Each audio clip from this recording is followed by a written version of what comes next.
Olá a todos. Queria agradecer o convite para participar desse Congresso Brasileiro de Recursos Genéticos. É uma honra para mim. E sou professor da Universidade Federal do Paraná desde 1997. Sou zootecnista formado na Universidade Federal de Santa Maria, no Rio Grande do Sul, mestrado e doutorado na Universidade Federal do Rio Grande do Sul. Então, eu tenho trabalhado com o projeto de conservação da raça Moura e vim falar um pouco sobre, né, como que se desenvolveu esse projeto aqui no Paraná. A raça Moura, De novo caiu, Marção. que coisa. Será? Eu vou tentar uma coisa aqui. Tem o fone. Tem o microfone? Isso, pode ser. Vamos fazer assim, então. Pode começar, por favor. Tá. Olá a todos. Só uma pergunta. Vale a pena me apresentar, sim? Sim, claro. Tá. Acho Porque eu não sei se vai ter uma apresentação antes das pessoas ou não. vai ter o seu mini currículo antes da sua apresentação, que vai ser colocado, mas nada impede de você também né, se apresentar, falar seu nome, enfim. Fique à vontade. Tá bem, então. Então, vou começar. Olá a todos. É um prazer e eu agradeço, é uma honra estar participando desse Congresso Brasileiro de Recursos Genéticos. Sou zootecnista formado em Santa Maria, no Rio Grande do Sul. Sou professor da Universidade Federal do Paraná desde 1997. Tenho meu mestrado e doutorado pela Universidade Federal do Rio Grande do Sul, com um período de estágio na França. Eu trabalho com o projeto Porco Moura desde 1914, embora eu tenha entrado aqui em 1997. Então, me foi pedido explicar, né, como foi o processo de conservação e que ações estão sendo tomadas agora para a conservação da raça Moura aqui no Paraná. A raça Moura é uma raça crioula de suínos, como as outras no Brasil. Ela tem algumas características interessantes de ser uma raça desenvolvida aqui no sul do Brasil. Então, uma das poucas raças brasileiras que originária de uma região que tem inverno, né? E também é uma raça de grande porte. Ela tem tamanho bem avantajado comparado com as outras raças brasileiras, parecido com a raça canastrão. Chega a ultrapassar, os machos ultrapassam 300 quilos fácil, as fêmeas ultrapassam fácil 250 quilos quando adultas. É uma raça muito rústica, adaptada à região sul. Ela tem pelos muito grossos. É interessante que ela peleja também, como eles chamam aqui no sul. Ela troca de pelo na primavera, então ela fica com pelo muito ralo, dependendo da época do ano, e depois ele cresce de novo, fica uma pelagem bem espessa e grossa. Também tem essa cor tordilha, rajada, então é bem típico essas listas que a gente enxerga aqui nos porcos, e não tem nenhuma relação com os javalis. É uma pelagem que continua assim até a idade adulta, e enquanto, né, nos javalis é uma pelagem só de animais, é uma pelagem infantil, né, que ela some com a idade. Também é uma raça muito prolífica, para uma raça que não foi selecionada, né, ela ainda está com as características praticamente originais. Ela é bastante prolífica e muito boa mãe, boa leiteira, né, os leitões crescem muito durante o período de lactação. Por outro lado, é uma raça, como as outras brasileiras, é uma raça tardia, né, ela tem uma taxa de crescimento após o desmame bem mais lento, mas em compensação ela tem uma qualidade de carne muito diferente das atuais raças industriais. Tem uma carne bem mais vermelha, com muito mais quantidade de fibras oxidativas e muito mais quantidade de gordura de marmoreio e também de gordura de cobertura. Então tem uma alta espessura de toicínio. Por isso cresce mais devagar, mas também por isso tem uma carne com sabor, odor, suculência bem diferente da carne dos atuais suínos comerciais. O primeiro registro que a gente tem notícia dos porcos Moura, que eu consegui encontrar, é o relato de um criador conservacionista bem conhecido na Serra de Santa Catarina, que é o Antônio Camargo, já falecido. Contribuiu para salvar várias raças de várias espécies crioulas aqui no sul do Brasil. E ele relata que, quando ele era criança, que foi trazido o primeiro casal de porcos tordilhos da Serra do Rio Grande do Sul para a propriedade do pai dele, em Ponte Alta, próximo de Lages. E isso foi em 1930, trazido por um casal de italianos que trabalhava com lápides e tal, e trouxe esses animais junto para ele, para aquela região. E esses animais se multiplicaram e foram produzidos lá, né? Inclusive depois com os dados que a gente trabalhou mais tarde, a gente percebeu muita proximidade genética dos animais daquela região, que ainda persistem até hoje. Também tem trabalhos como o livro do Pinheiro Machado, em 1967, que cita, né, descrevendo as raças brasileiras, cita a raça Moura já espalhada em toda a região sul, e também o professor Narciso da Silva, em 87, também já citava que ele tinha encontrado animais da raça Moura aqui no Paraná já na década de 60. É uma raça brasileira e, portanto, se espera que seja descendente principalmente de porcos trazidos pelos colonizadores portugueses. Entretanto, é importante considerar que o Moura, por ser originário do estado do Rio Grande do Sul, que é a fronteira com Uruguai e Argentina, e não só isso, é uma região que teve muita troca, né, de propriedade, de domínio espanhol e português durante o período colonial e depois terminou com a incorporação definitiva para o Brasil só em 1800. Então, durante todo esse período anterior, essa é uma área que tinha muita troca, né, e habitada principalmente por colonizadores espanhóis e não portugueses, até 1800. Nessa região existiam as missões jesuíticas, e que elas terminaram com o Tratado de Madrid, em 1750, que é uma história que não é bonita de contar, teve os índios foram mortos, né, porque não quiseram sair da terra, mas em todo caso que nessa região da instalação das reduções jesuíticas, desculpa, vou falar de novo. Então, nessa época, até 1750, existiam nessa região as reduções jesuíticas espanholas, que estavam instaladas, né, com índios catequizados, e que habitaram aqui até 1750, quando teve o Tratado de Madrid, e os índios foram expulsos ou mortos dessa região, os jesuítas foram também expulsos, né, e acabou, então, esse período das reduções jesuíticas em toda a região espanhola e portuguesa. Bem, essas reduções, elas eram conhecidas por serem muito boas produtoras, tanto de bovinos, de ovinos. Pouco se fala o quanto elas eram boas produtoras de suínos também. E talvez, né, de galinhas provavelmente também, mas a gente não tem muita informação disso nessa época.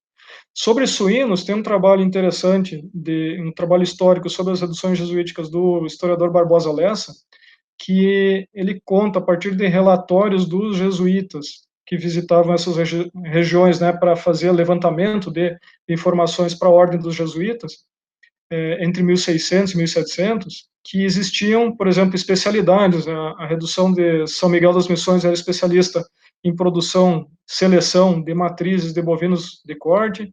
A redução de São Borja era especialista na produção de ovinos. Provavelmente a origem dos ovinos crioulos vem muito disso. E aqui tem um relato que a missão de La Cruz era especialista na produção de suínos.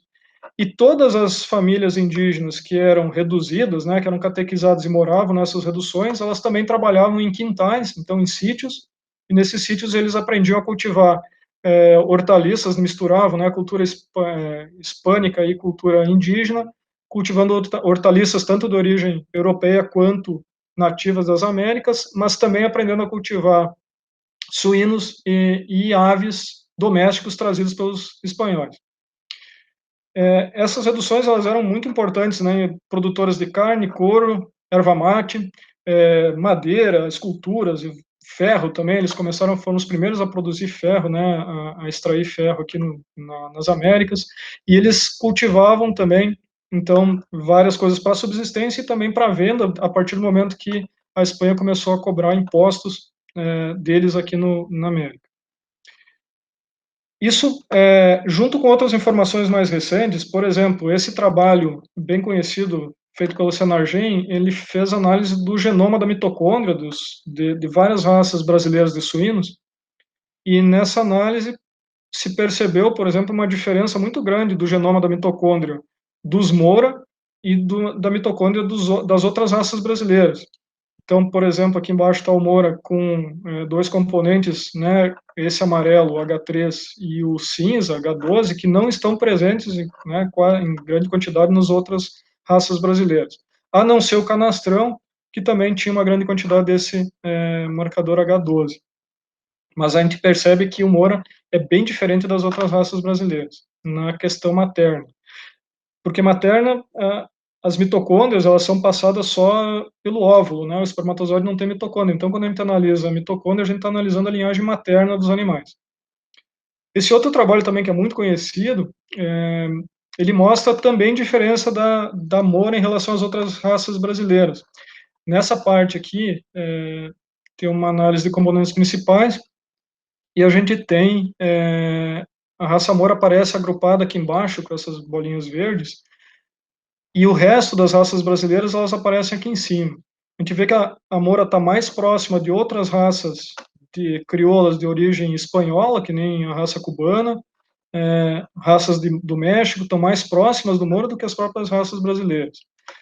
Numa outra análise em que foi feita usando 26 raças, só usando as raças crioulas das Américas, também separa o Moura das outras raças, que ele está mais próximo, né, agrupado com raças da Argentina e do Paraguai, que provavelmente também tem uma origem das reduções jesuíticas, então isso corrobora com aquela informação de que tem uma origem genética um pouco diferente das origens genéticas em geral das raças brasileiras. Então a gente vê que as outras raças brasileiras estão agrupadas quer dizer, mais longe da Moura do que essas raças aqui da Argentina e Paraguai, por exemplo. Outra coisa importante para falar nesse assunto da conservação é que, embora o Moura seja, né, dessa região bem específica lá do Rio Grande do Sul, ele se espalhou por toda a região sul. E um momento histórico muito importante nessa condução do Moura mais para cima, até chegar no Paraná, foi o ciclo da banha, né, que foi um ciclo econômico muito importante aqui do Brasil, ele é muito pouco tratado, né? Tem um livro muito importante que vale a pena ler, que é Porcadeiros, do pesquisador Arnoldo Monteiro Bach. Ele tem vários livros, um deles é esse sobre os porcadeiros. Então ele conta com documentos históricos, com relatos, com informações e muitas fotos sobre a época do ciclo da banha, os tropeiros de porcos, que eram chamados de porcadeiros, e por causa das condições deles, eles não tinham tanto orgulho, que nem os tropeiros de bovinos, de moares, né, e cavalos, eles não tinham tanto orgulho de serem tropeiros de porcos. Então essa história ela ficou meio escondida até pouco tempo atrás. Esse livro é de 2009. E a questão mais importante aqui foi a fábrica de banha dos Matarazzi, em Jaguaraíva, na época ainda São Paulo, e que levou a acontecer uma produção muito grande de porcos que eram trazidos de toda a região sul, ainda pequenos, para serem engordados em safras, que eram roças, né, de milho e abóbora, que eram feitas no meio do mato. Depois esses animais eram tropeados, depois de gordos na safra de milho e abóbora, eram tropeados para os abatedores. Aqui, por exemplo, é uma foto de 1940, são várias varas de porcos, de 100 porcos, que eram conduzidas a pé por centenas de quilômetros, às vezes quase 1.000 quilômetros, dependendo de qual o trajeto. E nesse caso aqui está passando dentro da cidade de Pato Branco, né? Então isso era comum naquela época e era a fonte de desenvolvimento. O ciclo da banha foi um ciclo econômico muito importante, não só aqui na região sul, mas para o Brasil inteiro. Bem, a conservação propriamente dita da raça, ela começou com o projeto do professor Narciso Marques da Silva, aqui na Universidade Federal do Paraná, em 1985. Então, ele aprovou um recurso para ir procurar porcos Moura em criadores de subsistência de toda a região sul. Então, ele foi no Rio Grande do Sul, Santa Catarina, Paraná, interior, procurar porcos, e ele trouxe, então, animais escolhidos e formou o primeiro plantel de conservação aqui na Universidade Federal do Paraná, na Fazenda Canguiri. Ele manteve depois, então, esse plantel com 30 fêmeas e 6 machos, na verdade eram 3 grupos, né, de 2 machos e 10 fêmeas, e com isso ele conseguiu manter né, bastante da genética original por muito tempo, sem haver consanguinidade. O relatório que ele publicou em 1987 é o principal documento que a gente tem sobre a raça Moura no Brasil até hoje. A raça acabou sendo registrada na Associação Brasileira de Criadores Suínos em 1990, né, manteve registro até 95, depois teve um intervalo, e só bem recentemente, a partir de 2012, 2013, que começou novamente a ser registrado Moura em bem pequena quantidade no Pigbook da BCS. No período 96 a 2001, existiu um projeto do Estado do Paraná para disseminação de porcos Moura, não só Moura, mas também outras raças brasileiras, e se manteve até 2001. Até 2001 se manteve, na verdade, vários projetos, inclusive um outro com outras raças que existia no IAPAR, que é o Instituto Agronômico do Paraná também. Mas em 2002 foi editada a Instrução Normativa número 19, que proibia a venda de reprodutores de granjas que não fossem certificadas GRSC. Na verdade, como não existia produção industrial, comercial de porcos de raça nacional, não existia nenhuma granja, nem interessada, nem que tivesse, na época, nenhuma raça nacional. Para mim, eu enxergo essa instrução normativa como a decretação da extinção das raças brasileiras. Esses aqui são fotos do projeto original, em 1985, aqui na Universidade Federal. Esse aqui é o professor Narciso. Infelizmente, ele faleceu esse ano, no início do ano, em março. E aqui ele estava me trazendo as fotos originais do projeto, o livro que ele autografou para mim, me contou muitas histórias de como que foi o projeto dele. Ele se aposentou em 1992 por problemas cardíacos, mas ele né, foi falecer só esse ano. Nesse aqui, algumas fotos, né, do programa de disseminação de moras aqui no Paraná. Eu tenho, né, registros de animais, fotos dos sistemas de produção. Aqui tinha um folheto que mostrava, né, como que eram produzidos ao ar livre, selecionados dentro desse sistema, né, para manter rusticidade. E tinham outras raças também, que eles falam de caruncho, de piau, tatuí junqueira, que é o jeito que se chamava aqui o Nilo canastra, Moura e Sorocaba também, além de raças estrangeiras. Bom, em 2002 acabou o projeto na Federal do Paraná, acabou todos aqueles núcleos de conservação, e a gente achou que tinha acabado todo o rebanho de Moura controlado, né, não só aqui no Paraná, mas no Brasil. Em 2014, depois de um trabalho que envolveu a extensão com faxinais aqui no Paraná, que eu fui convidado pela professora Maria Marta Lodge e a pesquisadora Denise Leite, do IAPAR, eu comecei a trabalhar nos faxinais junto com ela. A gente percebeu que existia ainda muitos animais de raças nacionais em bom estado de conservação nesses faxinais e outros criadores de subsistência. E aí nos animou a começar de novo. Então, começamos um trabalho de pesquisa, de mestrado em 2014, e depois um projeto de extensão, e que ele acabou sendo, né, conseguir engajamento de muitas instituições para apoiar esse projeto. Então, hoje, a gente começou com o levantamento dos criatórios remanescentes, depois retomamos um projeto de conservação aqui dentro da Universidade Federal, apoiado pela Embrapa, que eu descobri em 2014, em 2012, que a Embrapa tinha levado um pouco dos animais, eles não tinham sido exterminados aqui do rebanho da Federal, eles tinham levado um pouco dos animais, e assim que começou o rebanho de conservação de Moura dentro da Embrapa Suínos e Aves em Concórdia.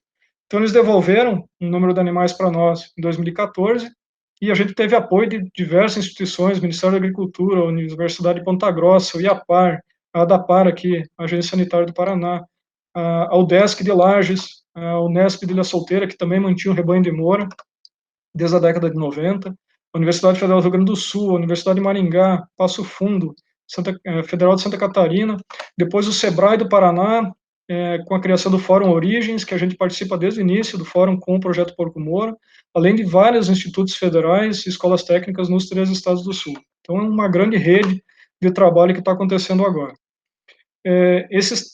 Junto com o trabalho de extensão e disseminação, treinamento de agricultores e técnicos, teve trabalhos de pesquisa, né, em nível de mestrado, doutorado, iniciação científica, não só aqui, mas nessas universidades parceiras.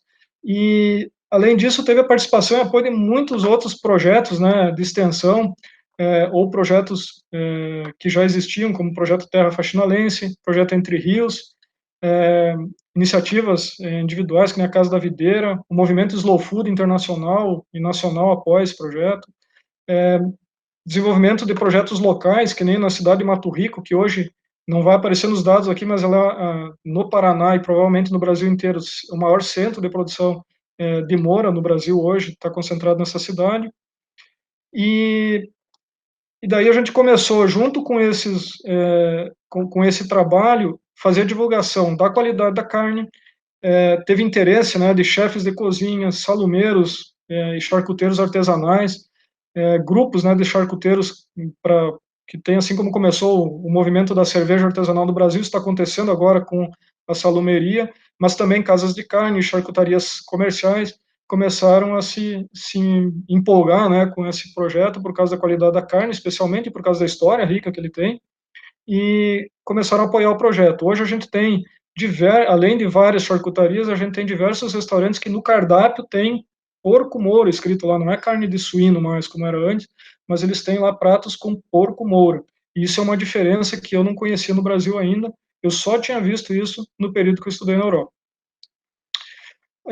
Comparando, né, o que aconteceu com esse projeto de disseminação, a partir desse plantel que a Embrapa nos devolveu, e também por alguns animais que a gente conseguiu resgatar nesses criadores de subsistência, que tinham linhagens que a gente acreditava que não eram existentes ainda no rebanho que foi para a Embrapa.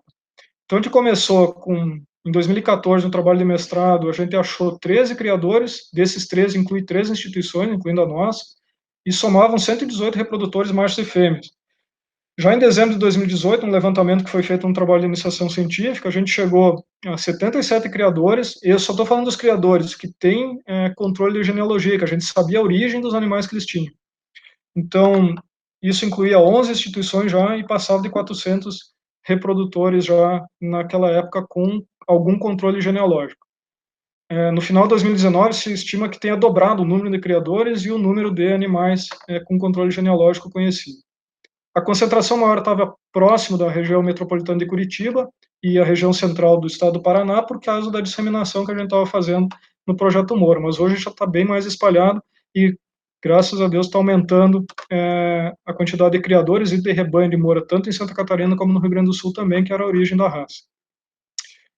Para ter uma ideia do perfil desses criadores, aqui eu não tem dados institucionais, é só dados de criadores particulares e só dados de animais que estão no controle genealógico do projeto Porco Moura. Então pode ter mais que a gente não tenha acesso, né, porque a Embrapa também passa animais aí registrados PO, e não estão incluídos aqui nenhum animal de instituição, nem os registrados no Pigbook brasileiro, e hoje, né, se a gente comparar o que deve ter acontecido até 2020, a gente considera que o perfil dos criadores continua muito parecido com isso, só aumentou, né, a quantidade de criadores e a quantidade do rebanho.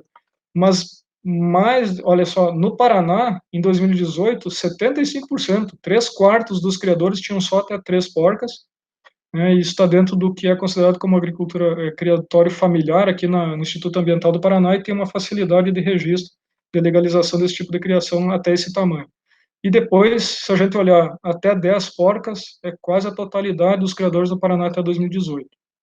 Olhando toda a região sul, dos dados que a gente tinha acesso, a gente também via uma grande, né, quase 75% também até 10 porcas, sendo a maior parte com muito poucos animais. Quando a gente olha o que foi feito oficialmente, né, pensando que a BCS, né, Associação Brasileira de Criadores de Suíno, ela é a detentora da outorga do Ministério da Agricultura para fazer o registro genealógico oficial de suínos, de raças de suínos no Brasil, a gente vê que até 2018, pegando um dado para comparar, né, tinha sido registrado 6.280.000 suínos, né, como puros no Pigbook brasileiro até 2018. Desse total, 0,04% era de Moura e 0,02% foi de Piau no período que teve registro de Piau. Aqui dos Moura teve um período parecido com o do Piau, depois teve um intervalo e voltou o registro a partir de 2012 ou 2013, não me lembro agora. Só da Embrapa. O único criatório oficial de suínos Moura do Brasil é a Embrapa Suínos e Ave, que só tem esses suínos a partir daquele evento, quando foi fechado o projeto de conservação aqui da Universidade Federal do Paraná. Foi uma sorte, né? Na verdade, foi um ótimo trabalho de resgate dos pesquisadores, eu acho que especialmente o Dr. Elcio, da Embrapa, e mais outros pesquisadores que buscaram esses animais, né, uma parte dos animais aqui, só 13 fêmeas e 3 machos foram para a Embrapa, do total que tinha aqui de 30, mas até hoje eles se mantêm como o rebanho de conservação oficial de Moura. Mas a pergunta é, primeiro, o objetivo que a gente olha, continua até hoje escrito na BCS, para cruzamentos, né, não teve nenhum programa de fomento de raça pura, fomentado pela própria Associação Brasileira de Criadores de Suínos, que é a única que tem outorga para fazer o trabalho oficial. desde 1957 que existe a BCS, e só aconteceu de uma granja oficial da BCS, depois daquela legislação de 2002, que restringia, né, a produção de reprodutores só para granjas certificadas, a única granja que teve uma raça nacional foi essa. E eles estavam fazendo trabalhos com o objetivo de cruzamento industrial, porque estavam fomentando a produção industrial. Mas essa é a única forma de criar suínos. Se a gente comparar o que acontece na Europa, por exemplo, na Espanha, em Portugal, na Itália, essas raças autóctones, as raças que aqui são crioulas, elas são usadas em sistemas de produção de pequena escala, mas de alto valor agregado, porque elas têm qualidade muito diferente e ocupam um nicho tanto ecológico, né, e sistema de produção, quanto um nicho de mercado totalmente diferente do nicho industrial. Então, a gente perdeu essa possibilidade aqui no Brasil ao longo desse tempo.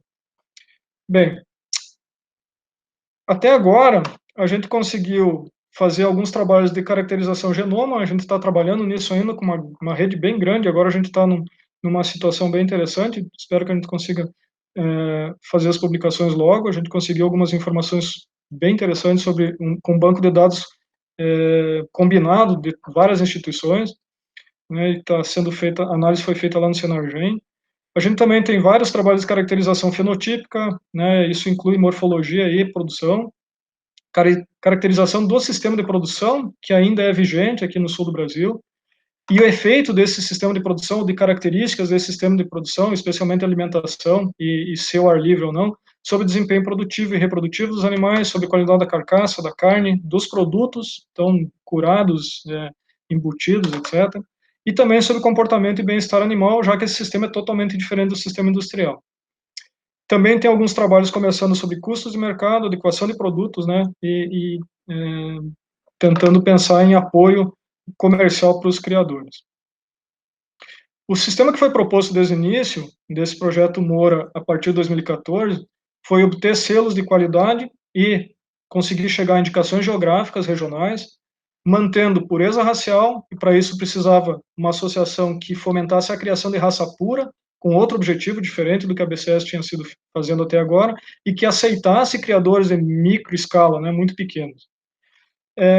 Então, criação de pequena escala com baixo impacto ambiental, alimentação tradicional de base ecológica, sistema extensivo e semi-extensivo de criação tradicional, um manejo para alto bem-estar animal, então tecnificar esse sistema tradicional para conseguir um alto status sanitário e um alto bem-estar animal, mas mantendo as características originais de criação em termos de alimentação, de manejo, de ocupação da área, e a produção de carne, curados, embutidos tradicionais, com receitas típicas, mínimo de químicos, e para ocupar um nicho de mercado que hoje está sendo ocupado por importados, na verdade, no Brasil. A gente já conseguiu fundar a Associação Paranaense de Criadores de Porco Moura, aconteceu em agosto do ano passado. A gente não esperava essa pandemia, né? A gente esperava que esse ano ia ser o ano da associação florescer e conseguir colher os frutos dela, mas né, teve esses percalços, a gente está trabalhando para conseguir sobreviver dentro dessa situação. Nessa criação da associação, acho que vale muito a pena dizer que a gente conseguiu homenagear em vida. No final do ano passado, a gente conseguiu homenagear em vida ainda o professor Narciso. Foi dado o título de sócio honorário da Associação Paranaense de Criadores de Porcos Moura. E também vale a pena falar que está acontecendo agora um movimento em Santa Catarina, e a gente está tentando fomentar que aconteça a mesma coisa no Rio Grande do Sul, um movimento em Santa Catarina para também adotar o projeto Moura como um projeto comercial viável dentro do estado. Então tem uma rede de criadores, instituições, de universidades, de institutos de fomento que estão tentando fomentar a criação lá, e a união com o estado do Paraná e o Rio Grande do Sul para a gente fazer um projeto único de grande escala na região sul. Outra coisa importante que a gente tem trabalhado junto com o Fórum de Indicações Geográficas, isso foi inclusive uma movimentação do próprio presidente da Associação Paranaense de Criadores de Suínos, o Bernardo Fadel, nos colocar dentro do início do Fórum de Identidade Geográfica, de Indicações Geográficas do Paraná. A gente começou a participar desde o início do Fórum, e a gente está trabalhando para que sistemas como esse, né, como o Faxinal, as CAIVAs da região sul, possam no futuro ter um selo de identificação baseado nas características únicas que tem nesse sistema.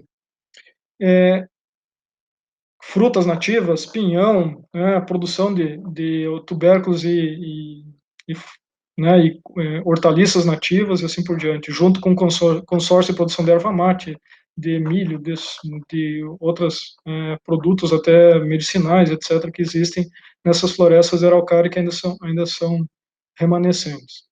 A gente também conseguiu já colocar no mercado, tem um monte de salumerias, pelo menos 3 legalizadas já em escala de produção aqui no Paraná, várias outras começando, agora com selo Arte a gente espera que várias pequenas consigam se legalizar e a gente consiga com isso fazer uma rede de produção parecido com o que acontece na Europa, com produtos legalizados e com um valor agregado muito grande por serem totalmente diferentes em qualidade, em história e ocupar um mercado diferenciado com valor maior, que justifica então, né, a menor produtividade em termos de crescimento mais lento, de tempo para chegar no abate maior, de dificuldade de logística, né, de entregar pequenos lotes, pouca quantidade, então tem um custo e uma dificuldade logística muito maior, mas a gente está conseguindo gradativamente vencer isso.